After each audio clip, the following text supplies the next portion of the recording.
Welcome back to the last map in the winner bracket semi-finals of the Intel Extreme Masters Season 1.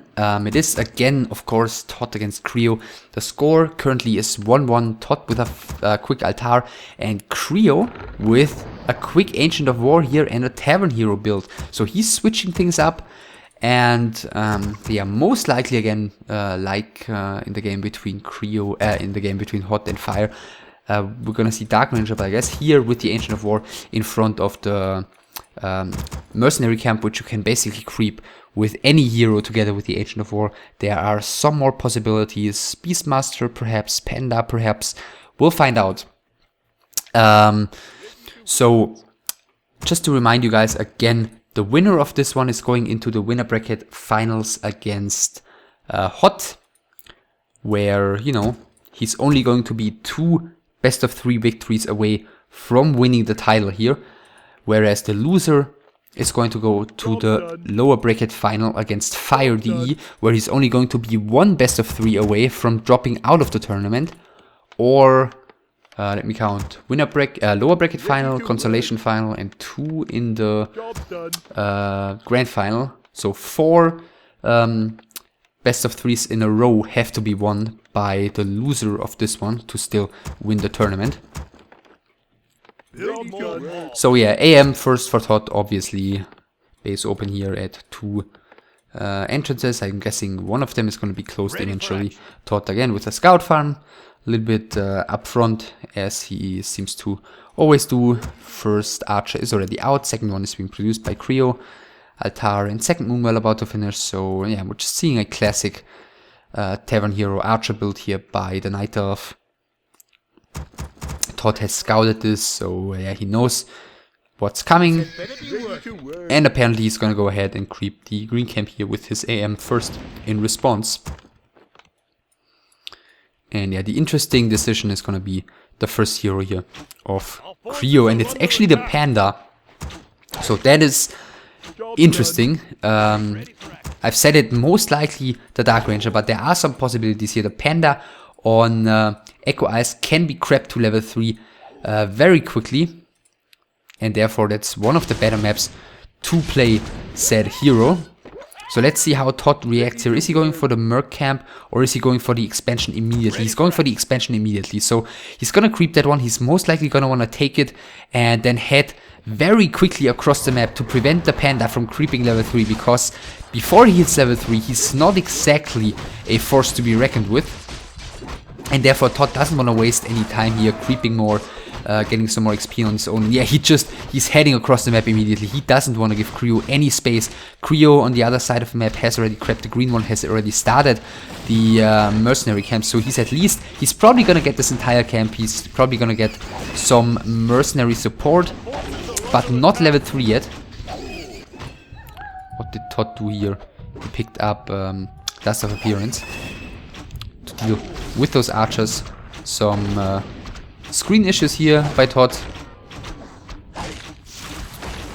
And yeah, the Ancient of War not finishing one of the creeps here.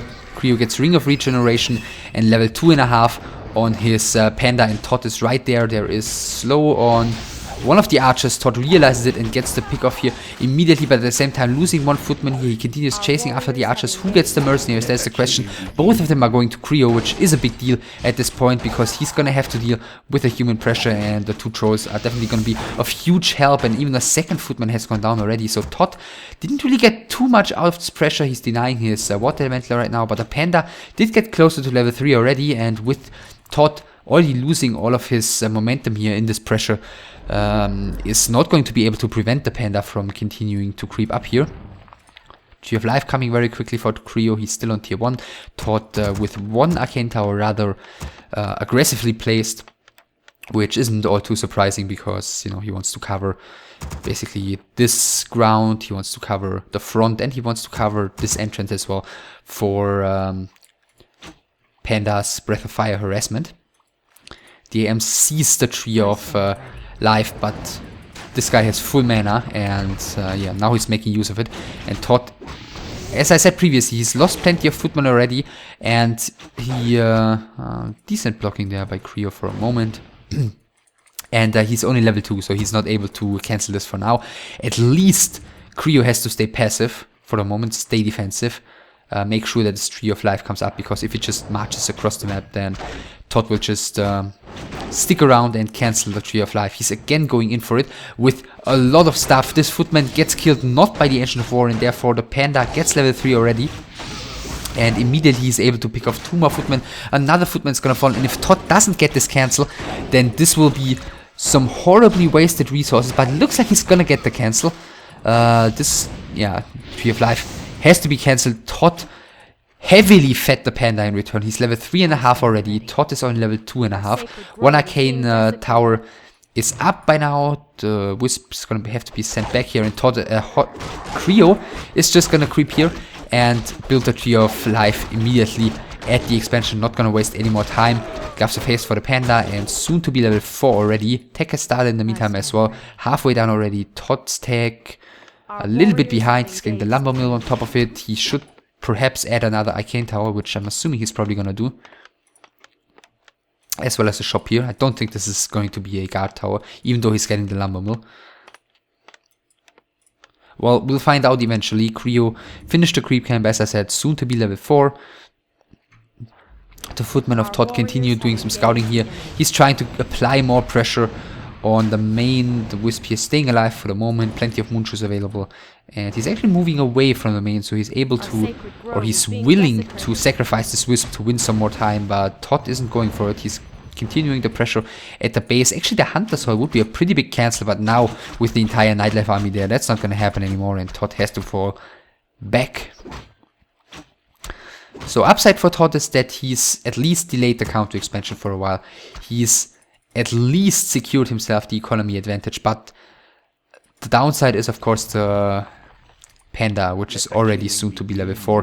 ToD is again going to try and cancel the Tree of Life. He's gonna have mana for another Water Metal soon, but there are 2 Forest Troll Shadow Priests around with a total mana for 3 Dispels, so that should be enough to get rid of these Water Metals. And yeah, one of them is going down, the second one's going down as well. Panda gathers more and more and more experience. And the footmen are retreating. One more is going down. He's actually accidentally aggroing the Murlocs here. And he's actually bought some more mercenaries. My goodness, he's investing so many resources in delaying this expansion. I think this time he's not going to be successful in doing so. Even the Mud Golem is coming in and slowing the Panda. He's finishing the Tree of Life, but there's actually only 1 Wisp there to repair, and ToD is gonna get the cancel, I believe. Yes, and he gets away with a Town Portal with 20 HP. Mud Golem is falling, another Footman is falling, Tree of Life has fallen. ToD, again, he has paid absurd loads of gold and lumber to get this Tree of Life killed, and, you know, at the end we'll find out if it was worth it. The Night Elf army is going to continue creeping here. By the way, tech-wise, 2 lords are coming right now. I'm assuming he's going to play the Panda solo. IEM is still not even level 3. I mean, he's going to change that now. And ToD is tier 2. He does not have a blacksmith yet. He didn't save any resources. Yeah, he spent everything on delaying the counter expansion of Creo. So he's not able to get 2 Arcanes and the blacksmith, and eventually, of course, the workshop immediately. An invisibility potion, so he's willing, he's trying to do it again. And Creo could actually fall for this, I think. He's killing this one, making sure the Panda doesn't get level 5, which he will with the next kill. MK is out right now, and the IEM is in position, and wow, the Forest... okay, this one doesn't have mana though.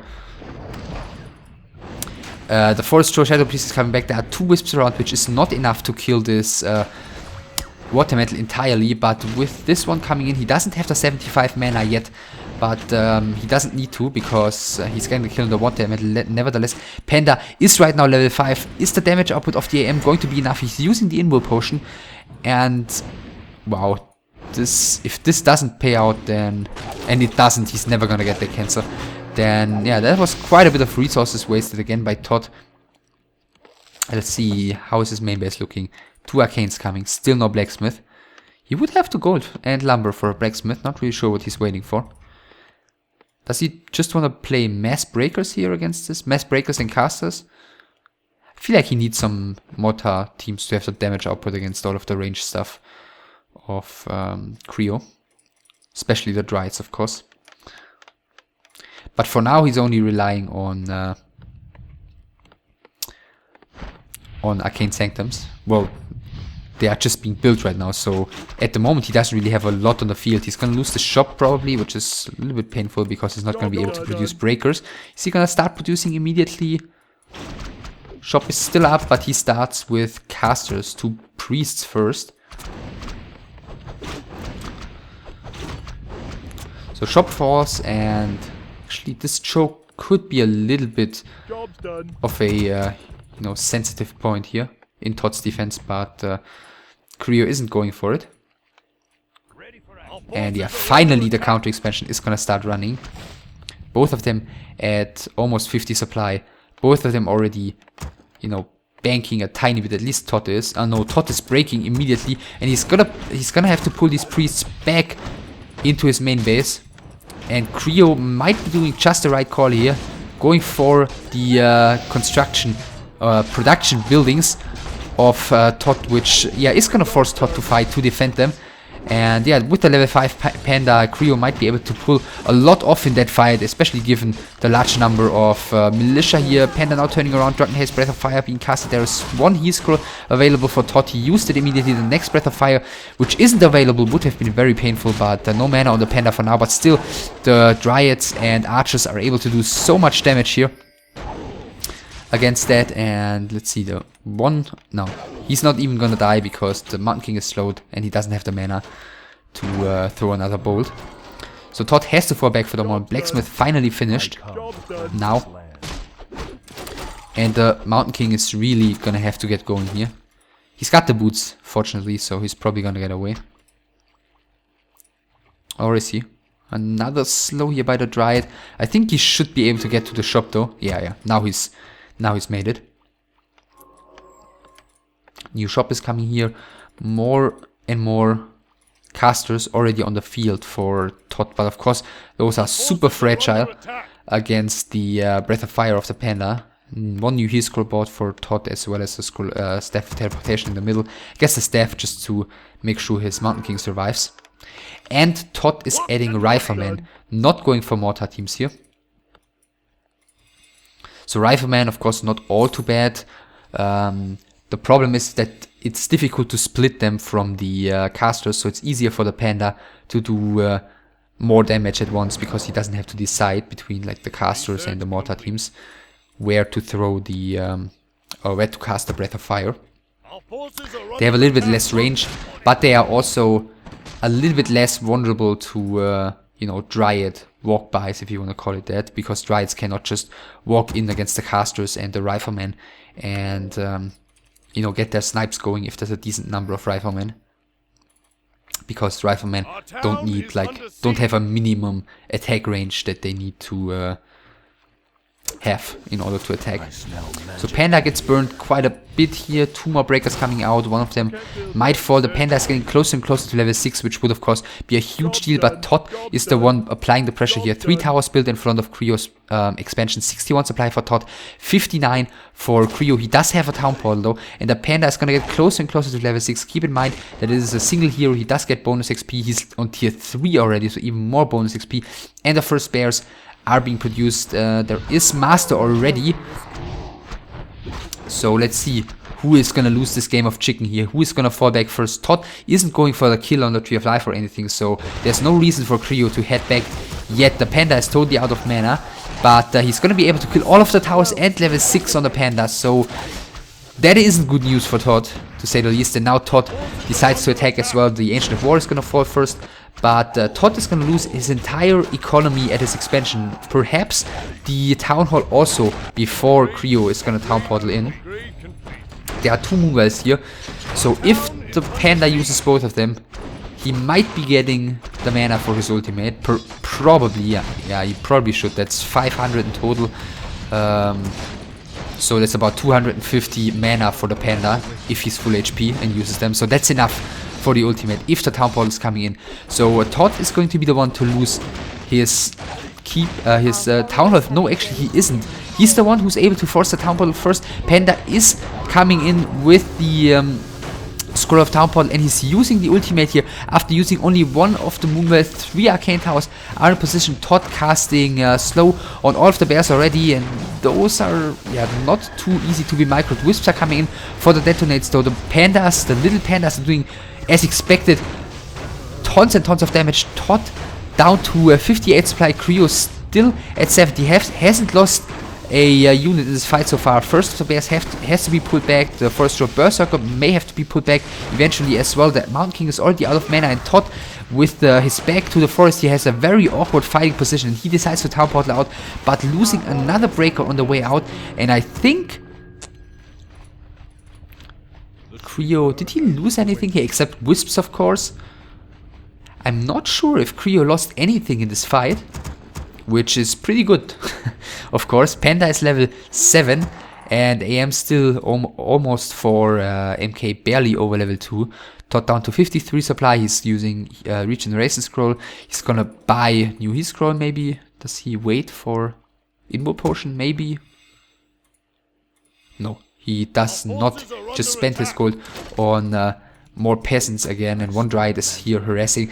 But ToD wants to continue fighting here. The Panda's ultimate is on cooldown, of course, but he's got 360 mana and a mana potion, so this is going to be plenty of breaths of fire to work with. And ToD has one Heal Scroll, which is against a level 5 Panda. Not exactly impressive. Creo is coming in from the top again, 71 supply against 57. Bears, by the way, no upgrades. ToD no upgrades either on anything. First of the Footman is falling. Bear casting a Roar. The Fairy Dragon is gonna be done here. Yeah, so he's going out of Flare Form, continues to chase. Another Peasant is being picked off. And another Water Elemental casted. But at this point, this is pretty easy to deal with the Water Elementals for the Night Elf. Drunken Haze Breath of Fire coming in perfectly. And even the Lightning Shield used very nicely onto the Rifleman. ToD now dispelling a little bit late. Panda still in the perfect position. The next Breath of Fire is going to do so much damage. ToD still has one Heal Scroll here to work with, using that one right now after the next Breath of Fire, but the Panda is just marching forward, and ToD has so little damage output. That is just a huge problem for him. The next two bears taking down one of his breakers. Drunken Haze coming in, Breath of Fire after the mana potions being used, and yeah, ToD just seems to be falling apart here. The Panda needs to pay attention and actually has to pull the Town Portal here, but not before killing every single Rifleman on the field. The Spear is gonna fall. Every single Rifleman on the field and all the casters but one Priest. So yeah, ToD is left with 5 breakers, the 1 Priest and his 2 heroes. And no more remaining items. 400 gold in his bank, and Creo still has 67 supply. Majority of his stuff saved. The Panda is level 8, which isn't too bad. And to make things even worse, in the next fight he's gonna have his ultimate available again, because you know, things weren't hard enough already for ToD with the fact that he had to deal with a Panda who again has a mana potion and who's gonna have a huge load of level 3 Drunken Haze Breath of Fire combinations. So Rejuvenation stolen onto the Mountain King, immediately dispelled. The first bear is about to fall. Anti-magic potion used by the Panda. He's coming in. Drunken Haze Breath of Fire maybe. Oh yeah, Flare Form used, and the sorceresses on auto cast are taking so much damage against that. Together with the Breath of Fire, all of them dying immediately. Town Portal used by the Mountain King. Creo didn't even need his ultimate here, and ToD is calling GG. A game with a questionable approach by ToD right from the beginning. He was able to delay the counter expansion by Creo, which is, you know, by itself a decent achievement. But he paid so much for it. He paid, you know, items on his IEM. He paid so many footmen, so many mercenaries. He gave tons of water elementals, you know, in XP to the Panda. The Panda was like level 5. Yeah, Panda was level 5 once the counter expansion was up, and ToD spent so much gold on preventing that he wasn't able to get up his own tier 2 stuff early enough. So I think the very first initial engagement before Creo even got his counter expansion into production the first time, that already went pretty good for Creo, because Creo got the mercenaries, both of them, and ToD took a lot of damage on 2 of his footmen immediately. And that really made it harder for him than it should have been to delay the counter expansion, and he really forced it. And I think he forced it a little bit too much, because at the end of the day, you know, even if he gets the economy advantage, which he had for a pretty long time, the high level Panda against tier 1 human and mercenaries is just such a beast, and ToD really suffered from that. And if you just look at the number of units killed here, that just basically tells the story. So even though ToD mined a lot more gold, he was never able to outmass Creo to a point where his insane XP advantage wasn't enough to win him the fight, and therefore Creo takes it. I think ToD may have been better off letting the counter expansion come up a little bit more early and maybe harass the base and harass on tier 2, harass the lores, etc. But that's all, easy to say from the outside. Anyhow, Creo takes the best of 3, which means one of the night elves, Creo or Hot, depending on who wins the winner bracket final, is going to be in the grand final. One of them is going to be on rank 1 or 2, and one of them is going to be on rank 2 or 3, and one of the humans will be out after one more best of 3. So Creo is meeting Hot in the winner bracket final. ToD is meeting Fire in the lower bracket final, and Fire definitely a player to be reckoned with there. Just keep in mind what he did to ToD in the group stage. And those are 2 matches to look forward to. Both rematches from the group stage. Actually, Creo also was able to take down Hot in the group stage with 2-0. Creo so far still hasn't lost a single best of 3 in the entire tournament, and just lost 1 map in these finals so far. So yeah, he's looking to be in very strong shape. And yeah, the next match we'll see is going to be the winner bracket final between Hot and Creo, the Night Elf Mirror, and I hope you're looking forward to that. I hope you enjoyed this one. Leave comments as always, and give thumbs up and subscribe. And tune in for the next one as well. Bye.